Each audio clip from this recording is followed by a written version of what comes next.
வெண்முரசு. திசைதேர் வெள்ளம் 60. வாசிப்பது சந்தீப். பகுதி 9. வானவன். கோசல மன்னன் பிருஹத்பலன் தன் குடிலின் வாயிலில் இடையில் இரு கைகளையும் வைத்து தலை குனிந்து தனக்குள் ஒற்றைச் சொற்களை முனகியபடி குறுநடையிட்டு சுற்றி வந்தான்.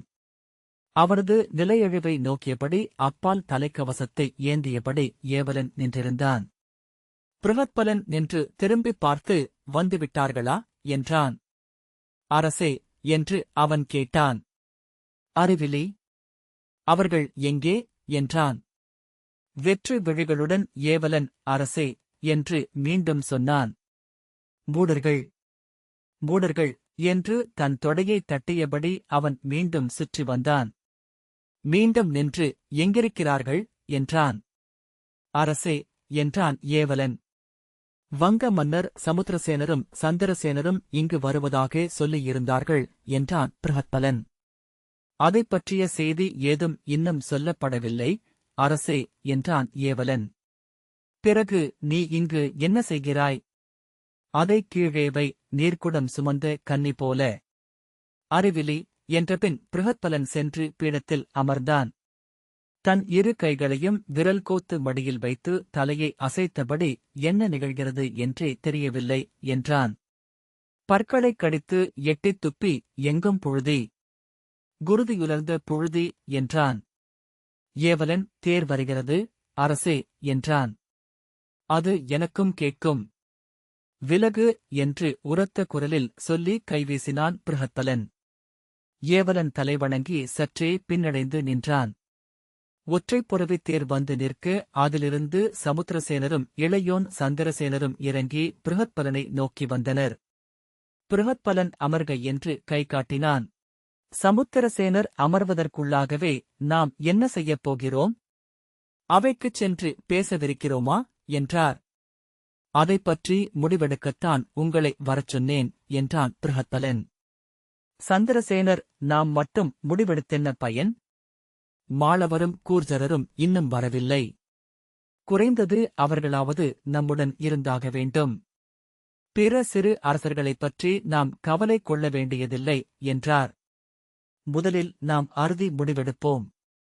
அதை நாம் பேசுவோம். நமது முடிவை அவர்களுக்கு தெரிவிப்போம் என்றான் பிருஹத்பலன். கூர்ஜரனைப் பற்றி நீங்கள் என்னிடம் சொல்ல வேண்டியதில்லை. நாளுக்கொரு பேச்சு பேசும் வீணன் என்றார் சமுத்திரசேனர். இங்குள்ள க்ஷத்திரியர்கள் அனைவருமே நாளுக்கொரு பேச்சு பேசுபவர்கள்தான். எவருக்கும் தனித்து நிற்கும் ஆற்றல் இல்லை. ஏற்கனவே படையும் செல்வமும் கொண்டு சேர்ந்து நிற்கும் பெருங்குழுவுடன் நிற்பதே அவர்கள் விரும்புவது. அந்த பெருங்குழு எது என்று எப்போதும் முடிவெடுக்க முடிவதில்லை. ஏனென்றால் அது ஒவ்வொரு நாளும் மாறிக்கொண்டிருக்கிறது. ஆகவே அந்திப் பறவைகளைப் போல மரங்களிலிருந்து மரங்களுக்கு பறந்து கூச்சலிட்டுக் கொண்டிருக்கிறார்கள் என்று பிருஹத்பலன் சொன்னான். எவருமே உறுதியாக இல்லை என்று சமுத்திரசேனர் முனகிக் கொண்டார். எவரிடம் என்ன பேசுவதென்றே தெரியவில்லை. எச்சொற்களும் பிழையாகிவிடும் என்னும் அச்சமே எழுகிறது. உறுதியாக இருந்த இருவர் அவந்தியின் விந்தரும் அனுவிந்தரும் என்று பிருஹத்பலன் முனகினான். நேற்று நமது சொல்லாடல் எவ்வகையிலோ எவரையோ சென்று சேர்ந்திருக்கிறது. ஒருவேளை என்று நிறுத்திய சமுத்திரசேனர், ஒருவேளை நான் சொல்வது பிழையாக இருக்கலாம். ஆனால் இங்கிருந்தே பாண்டவர்களுக்கு செய்தி போயிருக்குமோ என்று நான் அஞ்சுகிறேன் என்றார். பிருஹத்பலன் இங்கிருந்தென்றால் என்றான் விழிசுருங்கி. சமுத்திரசேனர் கௌரவர்களிடமிருந்து. துரியோதனர் அவையிலிருந்து. நாம் போரிலிருந்து விலகுவதைப் பற்றி முடிவெடுத்ததனால் எவருக்கு இடர்? கௌரவ மன்னர் துரியோதனருக்கு. ஆனால் நேற்று நிகழ்ந்தது என்ன? நமது அரசர்கள் கொத்து கொத்தாக கொன்று வீழ்த்தப்பட்டனர். என்ன நிகழ்ந்திருக்கிறது என்று எண்ணிப் பார்க்கையில் ஐயங்கள் பெருகுகின்றன. வேண்டுமென்றே நம்மை படைமுகப்புக்கு அனுப்பினார்களா என்றார். பிருஹத்பலன், நம்மை எவரும் படைமுகப்புக்கு அனுப்பவில்லை. நாம் அனைவருமே பின்னணியில்தான் நின்றோம். படை நேற்று குழம்பியதில் ஒருவரோடொருவர் முட்டிக்கொண்டோம்.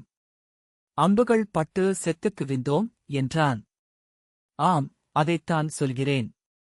நாம் திட்டமிட்டு படைகளுக்குப் பின்னால் நின்றிருந்தோம். ஆயினும் தொலையம்புகள் வானிலிருந்து பருந்துகள் போல வந்து நம்மீது இறங்கின. நாம் அவ்வாறு அகன்று நின்றிருப்போம் என அவர்கள் அறிந்திருக்கின்றனர். க்ஷத்ரியர் நின்றிருக்கும் இடம் முழுக்கவே அவர்களுக்கு தெரிந்திருக்கிறது என்றார். அச்சம் அறிவின்மையாகிறது என பிருகத்பலன் கைவீசி அதை தவிர்த்தான். நம்மை குறிவைத்து தாக்கினார்கள் என்பதில் ஐயமே இல்லை. நேற்றும் முன்னாளுமாக க்ஷத்திரியர்களில் இறந்தவர்களின் எண்ணிக்கை பாதிக்கும் மேல். இனி இப்போர் முடிந்தால் கூட பாரத வருஷத்தில் க்ஷத்திரிய வல்லமை பெரிதும் எஞ்சியிருக்காது என்றார் சந்திரசேனர். இகழ்ச்சியுடன் துரியோதனர் க்ஷத்திரியர் அல்லவா என்று பிருகத்பலன் கேட்டான். அவனை யார் க்ஷத்திரியன் என்றது? அவரது குருதி என்ன? மூதாதையரால் ஒதுக்கப்பட்ட துர்வசுவின் குலம். காட்டுப்பெண்டிரின் கருக்களில் எழுந்தவர்கள்.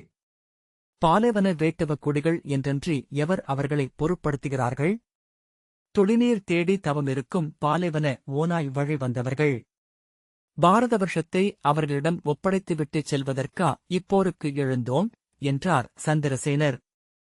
பிருகத்பலன் தலையை அசைத்தபடி, சரி, ஆள வேண்டிய க்ஷத்திரியர் எவர்? மாளவர்களா என்றான். அவர்கள் அசுரர்கோன் ஹிரண்யரின் குருதி கொண்டவர்கள் என்றார் சந்திரசேனர். சரி, வேறு யார் என்றான் பிருகத்பலன். சமுத்திரசேனர் பேசாமலிருந்தார். நீங்களா என பிருகத்பலன் கேட்டான். சமுத்திரசேனர் சீற்றத்துடன், ஏன் நானாக இருந்தாலென்ன?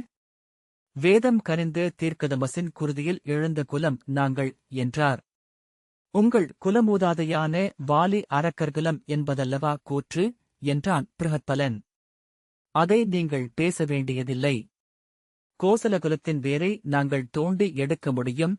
பிருகத்பலன், எடுங்கள் பார்க்கலாம் என்றான். சந்திரசேனர், நாம் இப்போது இதை பேச வேண்டாம். நாம் குலப்பெருமை கிளத்த இங்கே அமரவில்லை என்றார். நாளுக்கொரு பேச்சு என நான் சொன்னது இதைத்தான் என்றான் பிருகத்பலன். சந்திரசேனர் சீற்றத்துடன் ஏதோ சொல்ல எழ அதை கையமர்த்தி, பிருகத்பலன், இன்று நாம் பேச வேண்டியது வேறு. நம் குடிகளைப் பற்றி பேசுவோம். நாம் துரியோதனரிடம் இதைப் பற்றி பேசுவோம். இன்னும் இப்போர் தொடர்ந்தால் க்ஷத்திரியர் எவரும் எஞ்சப் போவதில்லை. க்ஷத்திரியரின் குலத்தை முற்றொழிப்பதற்காக நாம் இப்போருக்கு எழவில்லை. நமக்கு வேறு இலக்குகள் உள்ளன என்றான். ஆம், நாம் அழிந்து கொண்டிருப்பதை அவரிடம் சொல்வோம் என்றார் சந்திரசேனர். இறந்தவர்களின் நிறையை அவரே அறிவார். ஆனால் நாம் நமது சினத்தையும் துயரையும் சொல்லியாக வேண்டும். சமுத்திரசேனர், இப்போரிலிருந்து இனி எவ்வகையிலும் அவர் பின்னடைவார் என்று எனக்கு தோன்றவில்லை. ஒவ்வொரு நாளும் தன் உடன்பிறந்தாரை இழந்து கொண்டிருக்கிறார். ஒவ்வொரு இழப்புக்கும் மேலும் மேலும் வஞ்சினம் கொண்டவராக ஆகிறார். எண்ணி நோக்குகையில் இப்போது அவர் அமைதிப் பேச்சுக்கு சென்று அமர்ந்தால் தன் இறந்து போன உடன்பிறந்தாரை கைவிடுகிறார் என்றே பொருளாகும். அதை அவரால் இயற்ற இயலாது என்றார். சந்திரசேனர் அவரை திரும்பிப் பார்த்துவிட்டு, மூத்தவர் சொல்வதும் சரி என்றே தோன்றுகிறது. நாம் சொல்வதை அவர் செவிகொள்ளப் போவதில்லை என்றார். நம் சொற்களை போரை அஞ்சும் கோழையின் குரல் என அவர் கொள்ளவும் கூடும். சமுத்திரசேனர், நாம் பிறிதொரு வலுவான சொற்கோவையை வைக்க வேண்டும்.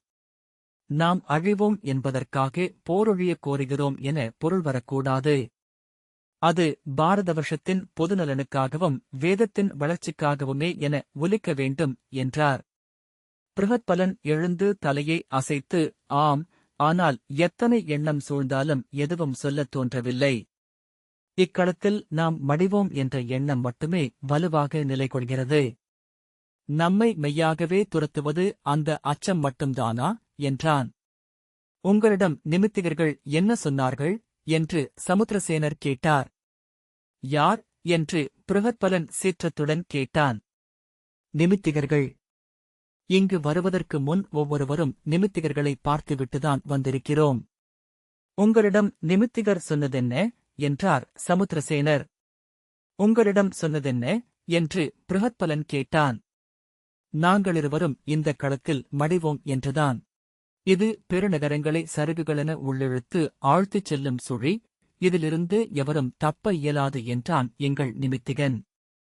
பாரதவர்ஷத்தின் அரசர்களில் பெரும்பாலானவர்கள் இங்கு அழிவார்கள் என்றும் காட்டெரிக்குப் பின் புதிய முளைகள் எழுவது போல் வேறு அரசுகளும் புதிய நெறிகளும் இங்கே உருவாகும் என்றும் சொன்னான். அது அத்தனை பெரிதாக இருந்ததாலேயே அவனுடைய கற்பனை என்று எண்ணினோம். அவ்வாறு ஒருதொழியும் எஞ்சாது உள்சுழற்று இழுக்கும் ஒரு பெரும்போர் நிகழ இயலுமென்று அப்போது எண்ணவில்லை. இப்போது விழி முன்காண்கிறோம். பிருகத்பலன், நான் அவனால் கொல்லப்படுவேன் என்றான். நிமித்திகன் என்றான். தலை குனிந்து நிலத்தை நோக்கியபடி அதை தெளிவாகவே உரைத்தான். மேலும் கேட்டிருந்தால் எங்கே எவ்வண்ணம் என்று கூட சொல்லியிருப்பான் என்றான். சந்திரசேனர் யாரால் என்றார். அபிமன்யுவால் என்று பிருகத்பலன் சொன்னான். அது நிகழக்கூடும் என்றார் சமுத்திரசேனர். பிருகத்பலன் திரும்பி நோக்கி, இக்களத்தில் கொல்பவனும் கொல்லப்படுபவனும் ஊழால் முன்னரே தொடுக்கப்பட்டிருக்கிறார்கள் என்று என் நிமித்திகன் சொன்னான். முற்பிறவிகளில் அவர்கள் ஆற்றியவற்றின் தொடர்ச்சியே இக்களத்தில் அவர்கள் எதிர்கொண்டு நின்றிருப்பது. இங்கிருந்து மேலும் ஒரு சரடு நீண்டு மறுபிறப்புகளுக்கு செல்கிறது. இது நாமறியா பெருஞ்சிலந்தி ஒன்று பின்னும் வலை என்றான். சென்ற பிறவியில் நான் அவன் உடன் பிறந்தான். நான் அவனுக்கு மூத்தவன். கங்கைக்கரையில் சுஹர்ஷம் என்னும் சிறுநகரின் இளவரசர்களாக பிறந்தோம். நான் மூத்தவன் என்றாலும் எதிர்காலத்தில் அரசன் என அமர்ந்து ஆளும் ஊழ் அவனுக்கிருப்பதாக நிமித்திகர் சொன்னார்கள். அவன் என்னை கொல்லக்கூடும் என அச்சொற்களை நான் பொருள் கொண்டேன்.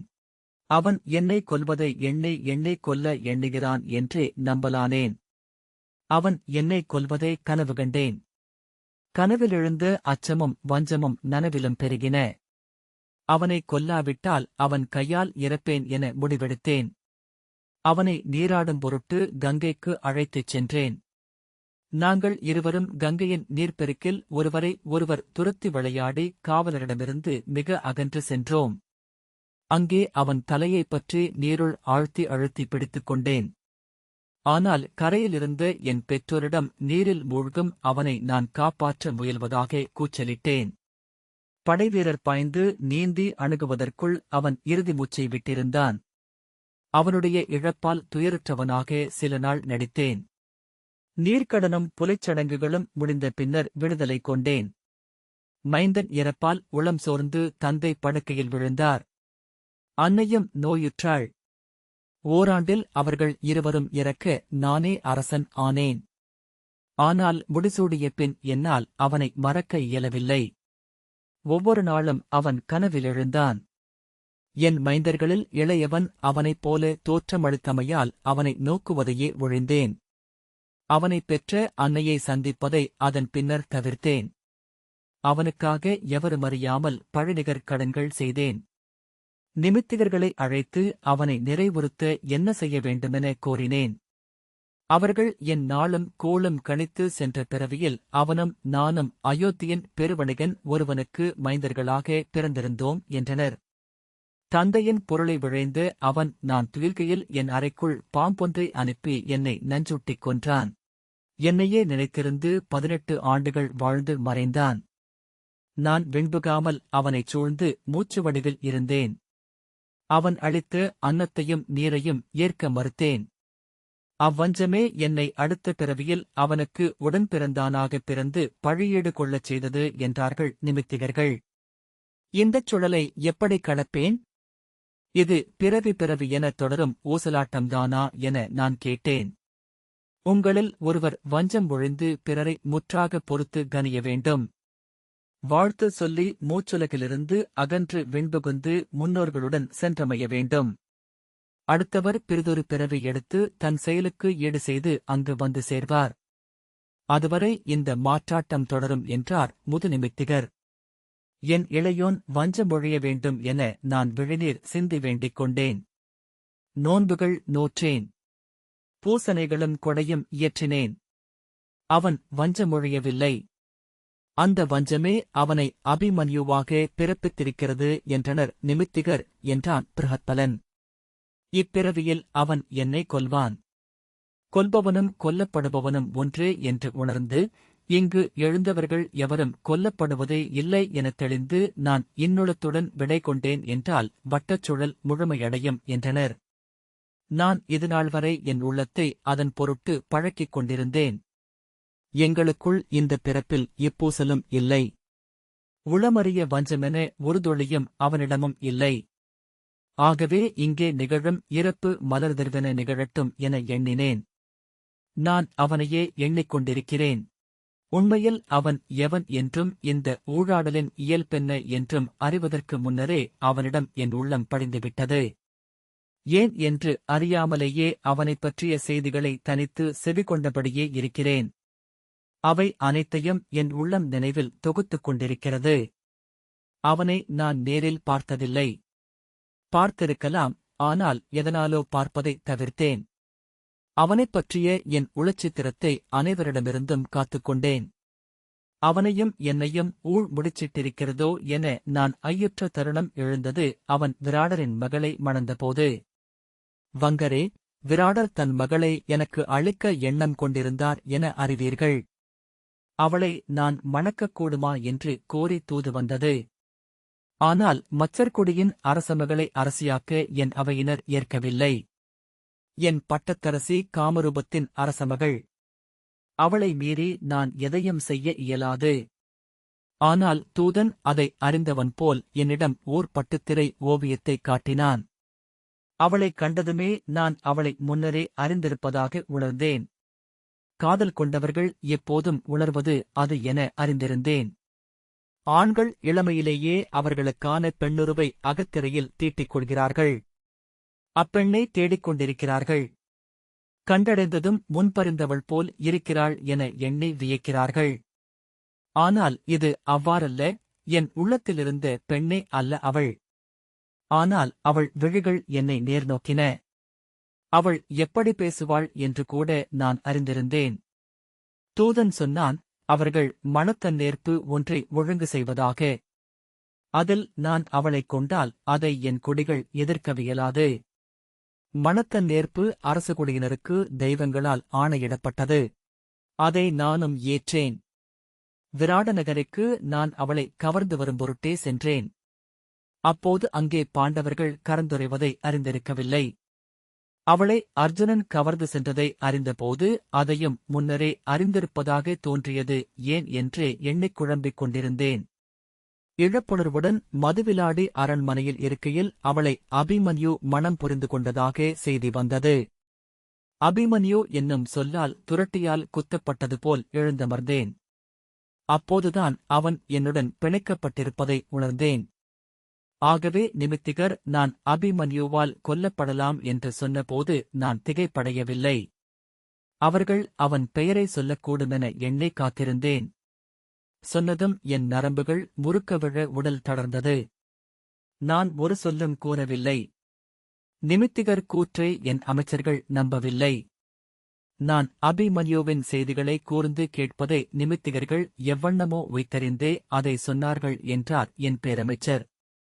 நிமித்திகர்கள் பெயர்களை ஒழுக்கென சொல்லிச் செல்கையில் அபிமன்யுவின் பெயர் ஒலித்ததும் என் விழி ஒளிகொண்டது.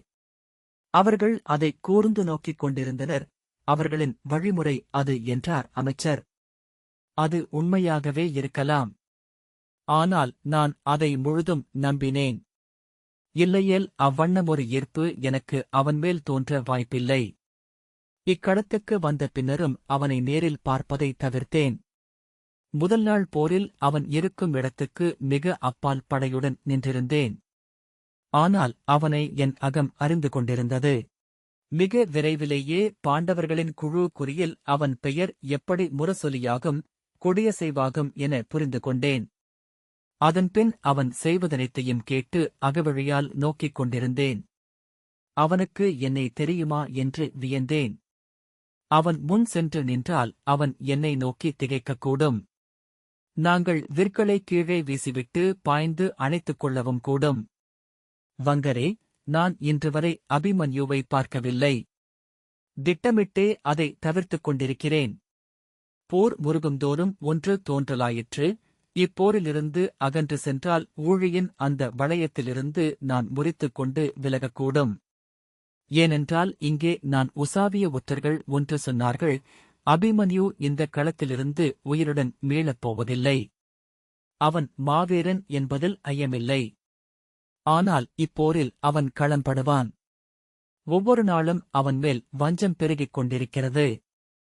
கௌரவ மைந்தர்களில் பெரும்பகுதியினரை அவன்தான் கொன்றிருக்கிறான். அவன் தந்தைக்கு இருக்கும் பெருங்காப்பென்பது இளைய யாதவரின் உளச்சூழ்கை. அது அவனுக்கில்லை. அவனுக்கும் தற்காப்பு குறித்த எவ்வெண்ணமும் இல்லை.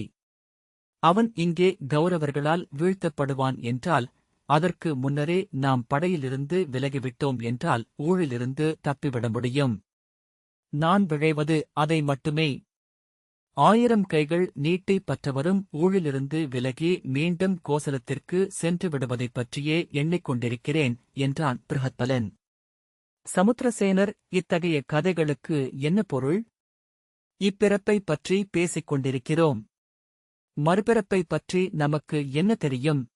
தெரியாதவற்றைப் பற்றி பேசுவது க்ஷத்திரியனின் பணி அல்ல, அது சூதர்களின் உலகம் என்றார்.